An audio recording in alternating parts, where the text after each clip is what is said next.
And for the reading of God's Word, I invite everyone to open their Bibles to Psalm 32. Again, Psalm 32, verses 1 and 2.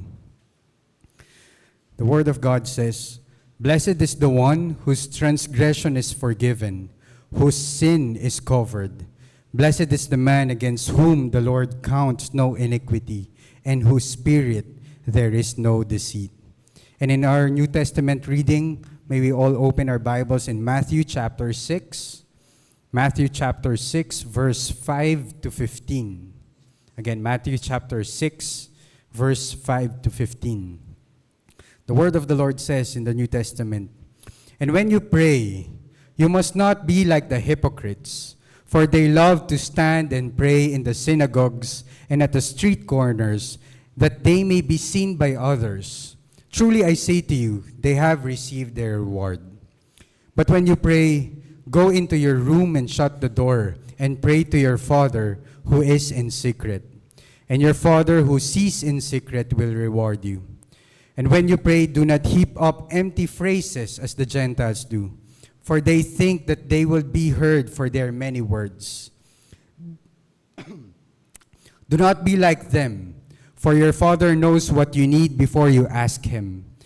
Pray then like this: Our Father in heaven, hallowed be your name. Your kingdom come, your will be done, on earth as it is in heaven. Give us this day our daily bread, and forgive us our debts, as we also have forgiven our debtors. And lead us not into temptation, but deliver us from evil. For if you forgive others their trespasses, your heavenly Father will also forgive you. But if you do not forgive others their trespasses, neither will your Father forgive your trespasses." Let us all pray. Heavenly Father, we come before your word with humility and awe, knowing that it is through your word that there is power in life, O God. Prepare us, prepare our hearts, so that we may continuously be ministered, to be fed, and in result we would respond in worship and praise, and in humility and brokenness. We want to glorify you today. May you be glorified, Panginoon, and may you lead us through your word. And this we pray in Jesus' name. Amen. Please take our seats.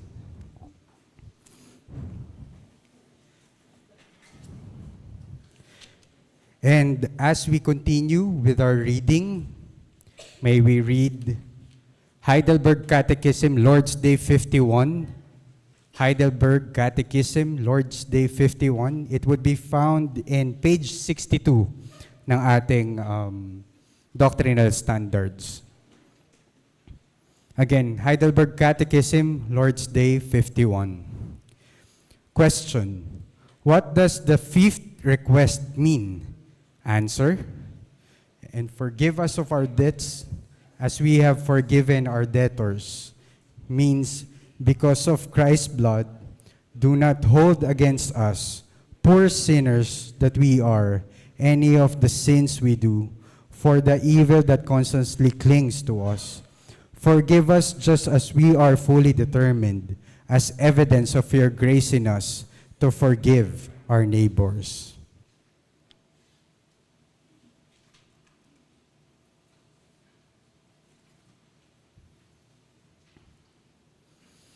Muli po, magandang hapon sa ating lahat at masaya po ako na kasama ko pa rin po at magkakasama pa rin tayo, lalo na at malapit na ang bisperas ng Pasko. At ngayong hapong ito po ay tayo po ay magbabasa ng sermon reading. We will be having a sermon delivery from Reverend Stephen T. Hart. He is from the Free Reformed Church of Melville in Melbourne, Australia. Beloved congregation of our Lord Jesus Christ, when it comes to the joy of forgiveness, there are two things that threaten to rob us of that joy. Meron daw pong dalawang bagay na maaring makanakaw ng ating kagalakan, ng ating kaligayahan pagdating sa forgiveness ng Panginoon. Una po sa lahat is pag tayo po ay nagkasala. At totoo naman po yun, pag tayo po ay nagkasala, marahil parang lalo na sa mga matitinding kasalanan na nagagawa natin, nakikita natin doon na pag ang naapektuhan ay ating mga mahal sa buhay, doon ay nakakaramdam tayo ng sadness or tayo po ay nalulungkot.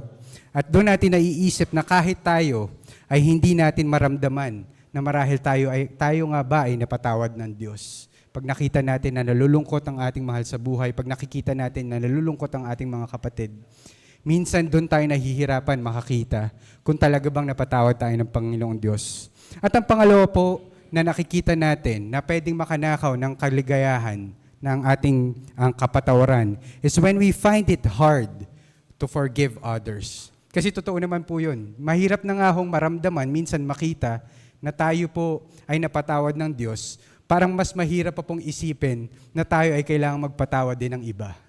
At yun po ang marahil marami sa atin ang nakaka-relate doon, mga kapatid. Marahil pwede tayong makaramdam ng matinding pagkalungkot pagdating sa kasalanan, lalo na sa mga nagagawa natin dati. Kahit na minsan napapaisip tayo or nasasabi natin na kahit mapatawad ako ng Diyos, parang hindi ko ata kayang mapatawad ang sarili ko. Naks, parang MMK, parang mga linyahan sa TV. Minsan ho, ganun pag masyado tayo nag-self-pity, dumadating tayo sa ganun. And syempre, ganun naman po talaga pag nararamdaman natin na may pain. At pwede po tayong malungkot pagdating sa kasalanan ng ibang tao. Minsan ho, pag ang tao ang nakasakit sa atin, minsan naiisip natin, talaga bang nagsisisi siya sa nagawa niya? Or minsan natatanong din natin na, nakikita ba niya o naiintindihan ba niya yung nagawa niya sa akin? Minsan ganun yung naiisip natin at dumadating sa point na minsan ang sa loobin is the damage has been done. Paano ko pa maayos yung sarili ko? At paano ko pa maiisip ng pagpatawad ng iba kung yung sarili ko hindi ko na maayos? And those are the realities na nakikita natin sa ating buhay. Pagdating sa effect ng sin, pagdating sa effect ng mga bagay na nangyayari sa atin at sa mga tao sa paligid natin. But as we look at the Lord's Prayer, tulad po ng binasa natin kanina, our Lord Jesus Christ encourages us to put these two things, yung forgiveness na naranasan natin sa Panginoon at yung forgiveness na kaya natin at dapat nating ibigay sa Kanya, to be put together. He encourages us to put them together when we pray. And yun nga po yung sabi sa Lord's Prayer na, and forgive us of our debts as we also have forgiven our debtors. At kailangan po nating malaman at maintindihan, ano nga ba yung koneksyon ng dalawang ito? Ano nga ba yung koneksyon ng forgiveness ng Panginoon at yung forgiveness na kaya nating ibigay sa iba? And the connection between these two things is the reason why forgiveness is possible. Yung connection na meron ng dalawang ito, ang tanging paraan at tanging rason kung paano magiging posible yon. And that connection is the grace of God. The grace of God that has shown us in Christ Jesus. The grace of God that is worked in us so that we are forgiven, and the grace of God that works through us so that we can also forgive others. At yun po ang mabuting balita na pag-uusapan natin at pagninilay-nilayan natin ngayong hapon na to. Ang title po ng ating sermon ngayong hapon ay The Joy of Forgiveness is for those who follow God's pathway to pardon. Ulitin ko po. The joy of forgiveness is for those who follow God's pathway to pardon. At meron po tayong 2 points ngayong hapong ito. May 2 points po tayo sa sermon. The first point is the joy of being forgiven, and the second point is the joy of being forgiving. Again, the joy of being forgiven and the joy of being forgiving.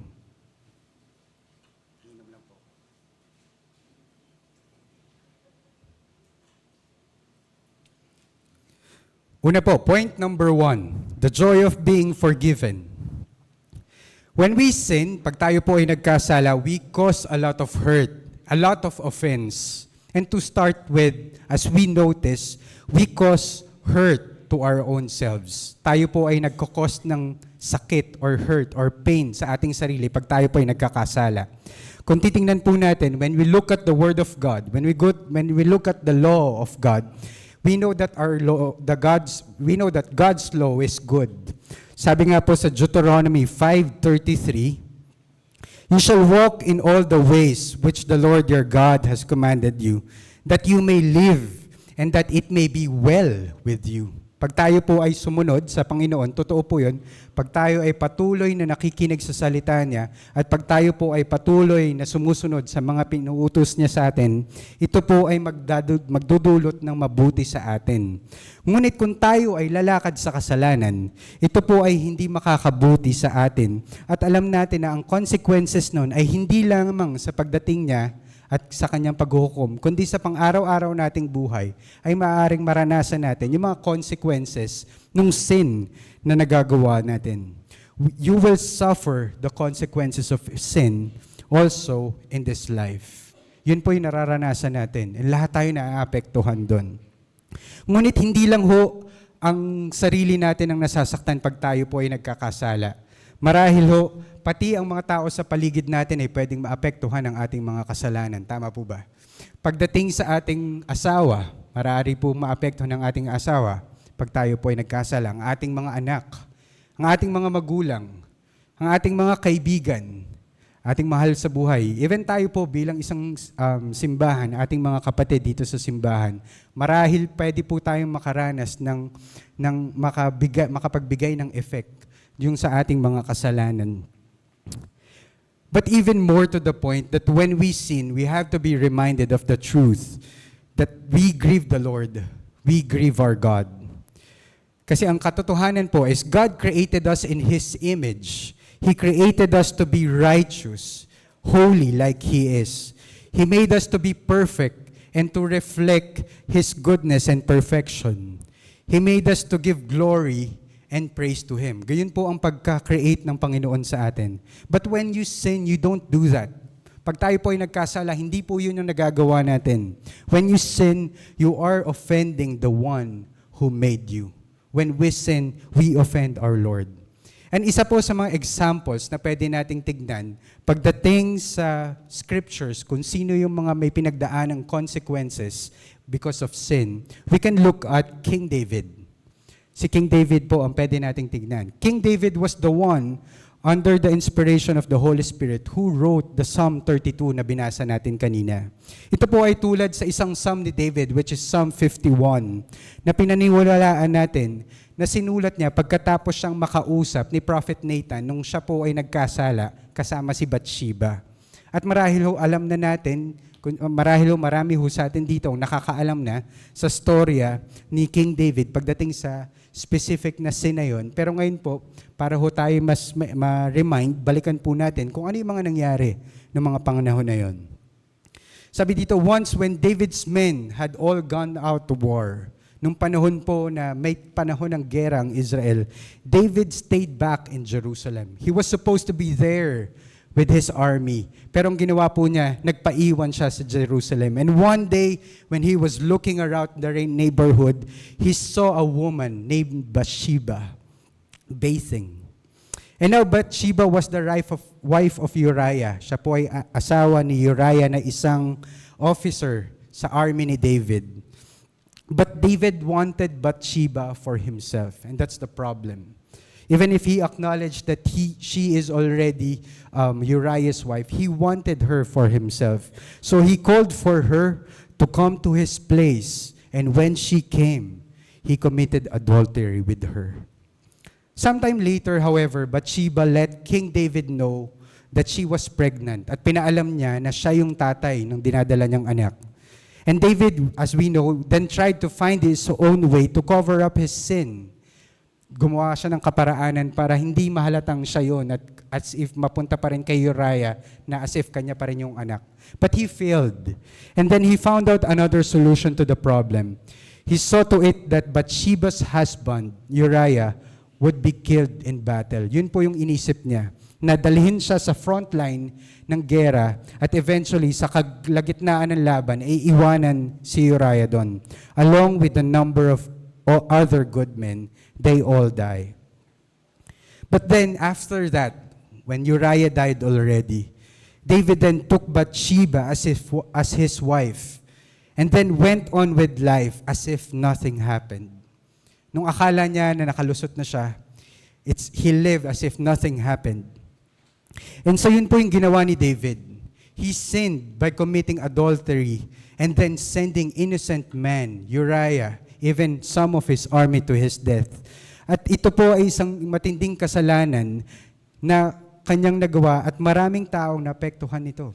Ang naapektuhan nito ay siya mismo, si David, ang kanyang sarili, si Bathsheba, si Uriah, even yung kanilang naging anak ay namatay dahil sa kasalanan na to. And even his army suffered. And lastly, even the whole nation of Israel suffered because of David's sin.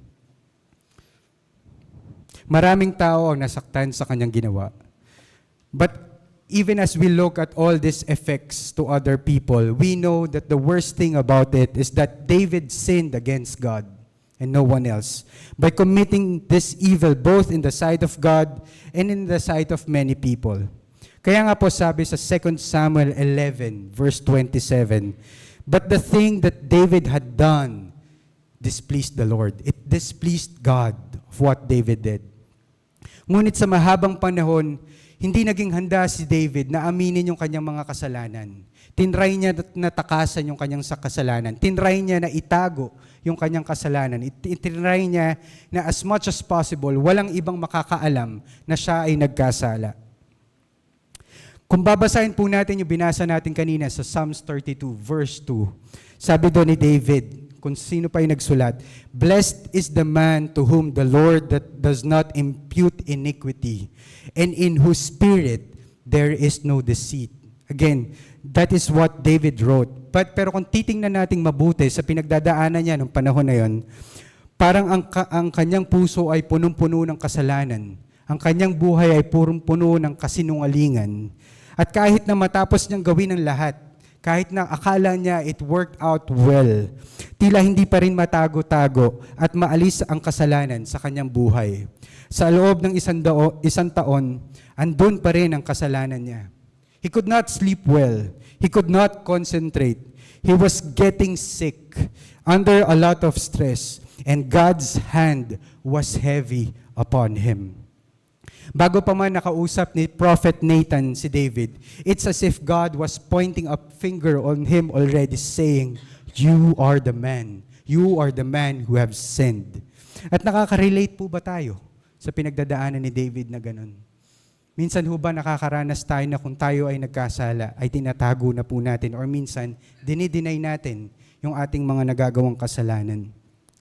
For there are times when God works in the same way with us. When we fail to confess our sin, God fills us with feelings of guilt, of shame, and of stress. And yun po yung nararanasan natin. We struggle. We wrestle with that thought. We fight. We deny those things. We cover up. We minimize our wrong. We blame others. We lie. And we run away. Ngunit kahit anong gawin natin, ang katotohanan is yung guilt na yon ng ating kasalanan ay nandun pa rin. Kahit na ho anong paraan ang gawin natin, kahit na sa kung saan pa tayo pumunta, hindi natin maiiwasan yung guilt ng kasalanan na meron tayo. As much as we wish sana na forgive and forget na lang. Na past is past and move on, ika nga. Pero talagang parang di pa rin tayo makapag-let go. Dahil hindi naman tayo yung kailangang mag-let go. Hindi tayo pinapakawala ng kasalanan natin. Something is there and it is eating us up. And it is as if God is pointing the finger to us saying, "You are the man. You did it. You have sinned." Hindi po maganda yung ganung pakiramdam. Totoo po yun. Hindi po maganda yung pakiramdam pag nararanasan natin that it is the Lord's work of causing us and making us feel that we have sinned because we are not confessing it. We are denying it. We are living as if everything is okay. And how we want to be rid of that guilt. Paano ba natin maaalis yun? Yung stain na yun, yung mancha ng kasalanan na meron tayo, yung shame na nararanasan natin sa mga kasalanang nagagawa natin. Paano tayo makakalaya sa burden ng sin na yun? At marahil may mga taong magsasabi sa atin, nakanlimutan na lang natin yun. Na past is past at patawarin na natin ang ating sarili sa nagawa natin. Marahil makakarinig tayo ng ganun na ang focus natin ay sarili natin at tayo ang magpapatawad sa sarili natin. But the reality is, how can we even forgive ourselves of such sin? Kaya ba natin talagang kalimutan na lang yung kasalanan? Hindi. Kaya ba nating magbulag-bulagan na lang na kunyari di mo ginawa at wala kang nasaktan? Hindi. Ano ba talaga ang kaya nating gawin para mapatawad natin ang ating sarili? And the simple answer to all of this is that we cannot. The joy of forgiveness, and I want all of us to be reminded of this, the joy of forgiveness does not come through forgiving yourself because you cannot even forgive your own sin. Hindi natin kaya magkaroon ng kaligayahan sa kapatawaran kasi tayo mismo, kahit itry natin na patawarin yung ating sarili, wala tayong kakayanan na mapatawad natin yung ating mga kasalanan. So paano na yon? So what then? Kaya ba nating pagbayaran na lang yung kasalanan na yon para makalaya na lang uli? O para makalaya sa guilt? Ano ba yung kaya nating gawin? Yung nakikita natin sa iba na parang they're doing something different para as if they're paying for their sin. O magtago sa mga mahal natin sa buhay, magtago sa mundo, at subukan na lang bumawi at magbago. At yun po yung nakikita natin or napapansin natin sa iba, na when their life is so miserable and they have experienced a lot of chaos in relationships, they run away and they went to some places in which walang nakakakilala sa kanila. Walang nakakakilala sa kasalanan nila. And they could have that feeling na as if they have a fresh start.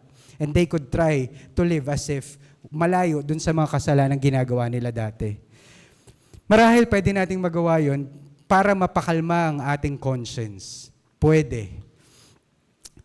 Ngunit pero hindi natin ito maaalis yung kasalanan sa ating buhay. Mapakalma man natin or minsan ma-satisfy man natin ang ating konsensya kung magta-try tayong mabuhay sa ibang lugar at mabuhay as if ibang tao. Hindi pa rin natin matatanggal yung kasalanan sa ating buhay. It does not really take away the sin, and it cannot. Because every sin we commit is in the first place a sin against God. Kaya nga po kahit saan tayo pumunta, kahit umalis na tayo sa mga taong nasaktan natin, hindi pa rin tayo makakatakas sa guilt ng kasalanan dahil first and foremost, we have sinned against God. Hindi natin kayang magtago sa Panginoon at hindi natin kayang bayaran ang kasalanan na nagawa natin sa Kanya. To the contrary, as we know from experience and confess in our catechism, daily we increase our debt. That's the reality of it. Sa pang-araw-araw ng ating buhay, lalong nadadagdagan ang ating kasalanan. Sa pang-araw-araw ng ating buhay, hindi na nga natin nababayaran pa yung mga nagawa natin dati, pero sa araw-araw, dinadagdagan natin ang utang natin sa Panginoon dahil sa ating mga kasalanan. But there is one answer and one alone in this dilemma. And that is to turn to the one against whom you have ultimately sinned. To get down on your knees and pray, Our Father in heaven, forgive us of our debts for the sake of Christ's blood. Do not impute to us, wretched sinners, any of our transgression, nor the evil which still clings to us, but rather take away our sins. Mga kapatid, God's pathway to pardon begins with Him and in our response to Him. Sa Kanya po nagsisimula ang path pagdating sa pardon ng Panginoon. God does not forgive us just because we feel sorry about it. Hindi naman po yun naging basis ng Panginoon kung bakit tayo pinapatawad ng Diyos. God does not forgive us because we have forgiven ourselves. Hindi porket, kunyari, napatawad na natin ang sarili natin, ay napatawad na rin tayo ng Panginoon. God does not forgive us because He's tired of the tension and just want things to get back to normal. Hindi po siya tulad natin na just because ayaw natin ng conflict, ay hindi na natin i-deal yung sin at patawarin na lang out of nothing. But only through Christ, through His life and His blood that was shed for our sins. It is only through God alone. Lumapit po tayo sa Kanya sa panalangin at umamin sa ating kasalanan at humingi ng kapatawaran sa Kanya. At yun din po ang sinabi ni King David sa kanyang psalm, sa Psalm 32 verse 5. Kung titingnan at babasahin po natin, sabi niya po doon, as he is growing in the Lord, sabi niya doon, I acknowledged my sin to you, and my iniquity I have not hidden. I said, I will confess my transgressions to the Lord. David the adulterer, David the murderer, confessed his sin, all his sin to God. Hindi na niya sinubukan pang magtago or magtira ng kasalanan. Hindi na niya kailangang isegue pa yung mga pinagdadaanan niya. Lahat ng nakita niya, lahat ng alam niya, nilatag niya sa Panginoon. And it was only then, when he followed God's pathway to pardon, that the weight of guilt was lifted from David's shoulders, and he began to experience the blessing of true forgiveness. It was then that he experienced the forgiveness of God. At ganoon din po ang gagawin ng Panginoon sa atin. Hindi dahil sa ang kasalanan natin ay hindi naman kasing bigat ang kasalanan ni King David. At hindi rin dahil deserve naman natin ang forgiveness. At hindi rin dahil sa parang porket hindi na tayo nagsastruggle na kasalanan na yon, pinapatawad tayo ng Panginoon. In fact, the reality is the opposite of it. He is ready to forgive, even if your sin is too bad. Even if our sins are worse than what King David has done, He is ready to forgive. When you know that you do not deserve to be forgiven, He is still ready to forgive. And He is still ready to forgive if you still do struggle with the sin that you're having.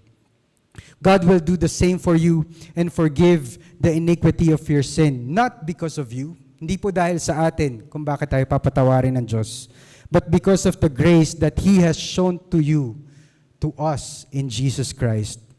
When we stop trying to cover up our unrighteousness, when we try to stop covering our sin and confess our guilt to God, then God will cover it up with the blood of Christ. It is not us who are to cover our sin, but it is us to surrender it and let the Lord cover it with His blood. For this is what our Lord Jesus Christ had come to do. Inalay niya ang kanyang sarili para sa atin dahil ganun katindi ang ating kasalanan na ni minsan hindi natin kayang mabayaran ng ating sarili. And when our Lord Jesus Christ hung on the cross, inalay niya ang kanyang buhay, He took your sin upon Himself so that in Him you are freed from it. It is in Christ that our sins are completely forgiven. It is in Christ alone that we can be forgiven. Sabi in Psalms 103 verse 12, it says here, as far as the east is to the west, so far has He removed our transgressions from us. Kung gaano kalayo yung east at west, in which it is an infinite thing, ganun din po katindi yung kaya niyang gawing na tanggalin ang ating mga kasalanan. And this is what our Lord Jesus Christ came to do in 1 John chapter 1 verse 9. If we confess our sins, He is faithful and just to forgive our sins and to cleanse us from all unrighteousness. He is faithful, mga kapatid. He is just to forgive all of our sins. Ang ating Panginoon ay dumating para bayaran ng buo ang ating mga kasalanan. Nang sa ganon, kaya nating lumapit sa ating Ama para humingi ng kapatawaran. Ang Panginoon ang nagbayad, kaya kaya nating manghingi ng kapatawaran sa Panginoon. Hindi ito libre. Ito ay binayaran ng buhay ng Panginoon. And the reality of it, as we continue to look at it, the question is, even if we are already forgiven, pwede ba na nandun pa rin yung consequences ng sin na yun? Even after experiencing the forgiveness of God, can there still be consequences? Yes, maaari po. Maaari pa rin na harapin natin yung mga consequences at kasalanan na yun. At maaaring yung ibang consequences ng ating kasalanan is panghabang buhay na. hanggang sa doon na lang sa huli nating hininga ay maaari nating maranasan yung ibang consequences ng ating kasalanan. That's the reality. But the comfort that God wants to bring us in this reality also is that lahat ng consequences na ito, lahat ng mga consequences na maaari nating maranasan dahil sa ating kasalanan, ay magagawa pa rin nating harapin, mga kapatid, dahil alam natin na ang ating mga kasalanan ay napatawad na. Yun lang ang iisang bagay na kaya natin na buong puso na magkakaroon pa rin tayo ng kagalakan at kaligayahan kahit na may mga consequences ang ating sin dahil alam natin na ang mga kasalanan natin ay napatawad na, mga kapatid. Ang tanong, will you still have doubts because of your sin? Pwede pa din ba tayong makaramdam ng hiya dahil sa nagawa nating mali? Pwede pa rin ba tayo makaranas ng pagtataka kung nakalaya na ba talaga tayo sa tanikala ng ating mga kasalanan? And yes, it could still happen. And that is what Satan would always want to do, for us to always doubt and to lose that joy in our hearts. But now, you need not run away from the Lord. Hindi mo na kailangan tumakas sa Panginoon, mga kapatid. Now, when forgiveness seems too good to be true, at minsan mas matindi yun, pag nakikita natin yung ating kasalanan, it's as if like forgiveness is just too good to be true. You may run to Him and plead with Him, not because you are good and just and faithful, because we know that we are not, but because He is good, He is just, and He is faithful. May we have joy in our forgiveness, not because of something that we have done, but because of something that He did for us. Point number 2.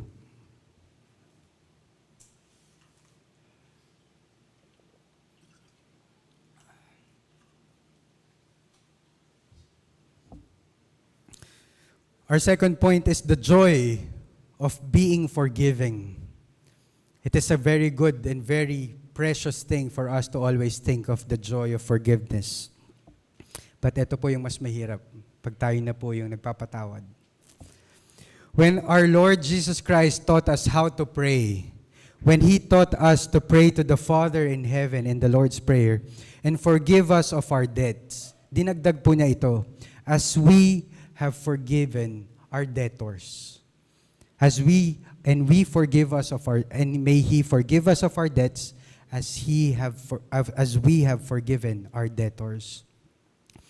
And of all that Christ taught us to pray, this is what He also referred back in Matthew 6, verse 14 to 15. Matthew 6, verse 14 to 15. It says here, "For if you forgive men their trespasses, your heavenly Father will also forgive you." Kung tayo po ay natutong magpatawad, ang Panginoon ay papatawarin din tayo.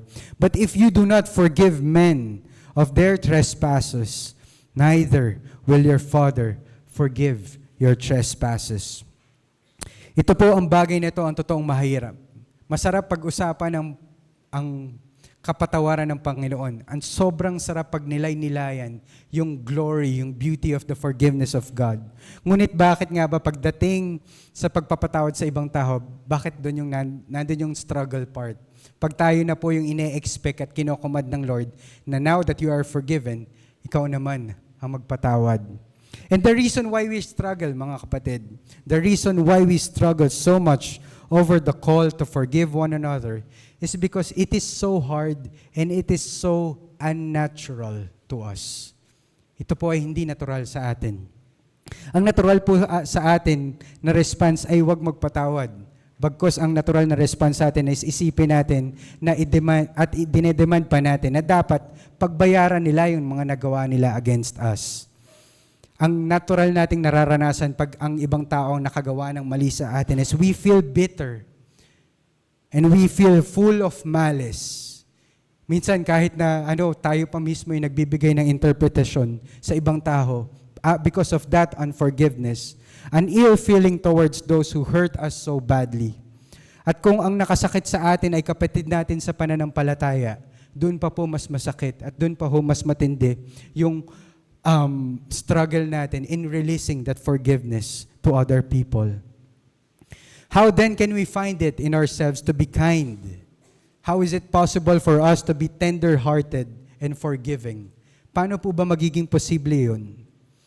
In theory, marami naman po sa atin dito na pwedeng magsabi na gusto ko naman talaga magpatawad.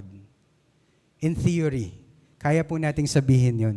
Yung iba pong tao, kaya nilang sabihin na hindi ko na siya kayang patawarin hanggang sa huli. Pero tayo ho, bilang mga Kristiyano, at dahil bilang mga anak ng Diyos, alam nating mali ito kung tayo hindi magpapatawad. Kaya kaya pa rin nating masabi at gusto pa rin nating sabihin na gusto nating magpatawad. Because we know that it is not right and it is even sinful to not forgive. Yun nga lang, nakikita talaga natin kung gaano kahirap magpatawad kahit ikaw mismo na isang professing Christian or isang totoong Kristiyano. And what we have to understand here more is that we do have to understand what Christ is not teaching us when He commands us to pray that God will forgive us our debts as we have forgiven our debtors. Halimbawa, hindi naman sinasabi ng Panginoon na palipasin na lang natin yung kasalanan to show things under the rug, ika nga, na itago na lang natin yon na parang walang nangyari. Hindi po yun yung tinatawag ng Lord na forgive them of their sin. Hindi rin po pwede yun na hindi po pwede na parang palilipasin na lang natin yung kasalanan. Because the reality is we have to deal with sin and we have to take it for what it is. Further, Christ is not saying that the person who sinned does not have to repent. Rather, repentance and forgiveness are to go together. Sabi in Luke 17 verse 3, "Take heed to yourselves. If your brother sins against you, rebuke him. And if he repents, forgive him." Furthermore, when you forgive someone, this does not mean that you necessarily forget. Forgive and forget, ika nga. Totoo po yun na pag nagpatawad tayo, marahil across time, pwede nating makalimutan na yung pain nung suffering na naranasan, yung consequences na yon. At pwede na nating totoong maranasan yung kapatawaran or maibigay yung kapatawaran. But forgiveness is not forgetting. Forgiveness is not just forgetting. Rather, it is a choosing to release a person of his debt, of saying to him, "I forgive you of the wrong you committed against me. I will not allow this matter to stand between us or hinder our personal relationship." What the Bible does teach us is that the joy of forgiveness, also of forgiving others, comes from the change inside us. The only thing that could lead us to genuine forgiveness is not based on what is the external condition for us to forgive. The only genuine reason for us to genuinely forgive is if we have experienced the change within us. It is because we are forgiven of our sin, washed in Christ's blood, and renewed in the Holy Spirit, that we have a changed heart and are therefore eager to forgive those who sin against us. At yun po ang magiging paraan para po tayo ay magkaroon ng totoong joy sa forgiveness at magkaroon din po ng totoong joy sa pagbibigay ng forgiveness sa ibang tao. Pag tayo po ay nahihirapan magpatawad sa nakasakit po sa atin, alisin natin ang ating mga mata sa kasalanan ng taong yun at nang nakagawa noon. At ituon natin ang ating mga mata sa Panginoon.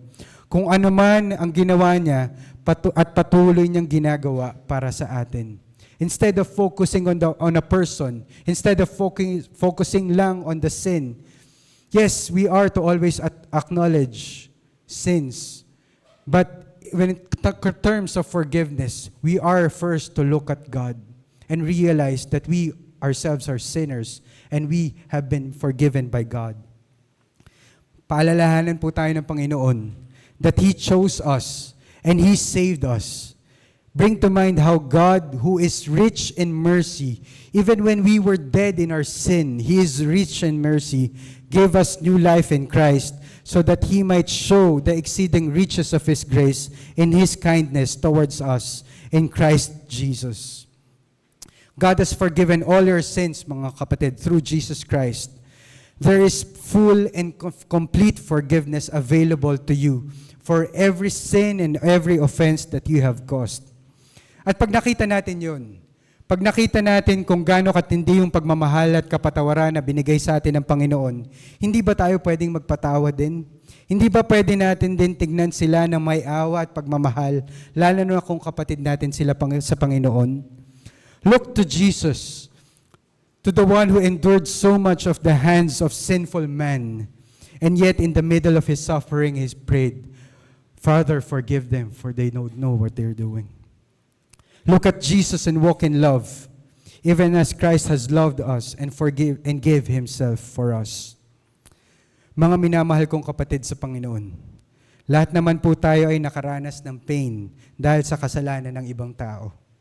Marahil hanggang ngayon, meron pa ring sobrang pain, lalo na sa mga pinagdadaanan natin ngayon bilang isang simbahan. Dahil sa mga sinasadya at hindi sinasadyang kasalanan ng iba. But may I encourage each and every one of us to also ask God to use that sin and pain to build us up to Christ. Pray that He might use this pain and this sin to turn your face away from the hurt and towards Jesus Christ alone. And as we end, I would like to read to you the prayer. Yes, Lord, may the pain and the deep hurt that others in their sinfulness have caused me not make me bitter and full of anger, wrath, and malice, but through your Spirit, cause me to look to Jesus Christ and to see with new eyes the forgiveness that you have granted to me, a sinner. Yes, Lord, teach me to pray, forgive us of our debts as we have forgiven our debtors, and then with the power of your Holy Spirit, fill me with that same grace that you have shown to me, so that I too might receive the grace to forgive those who sin against me. Let us all pray.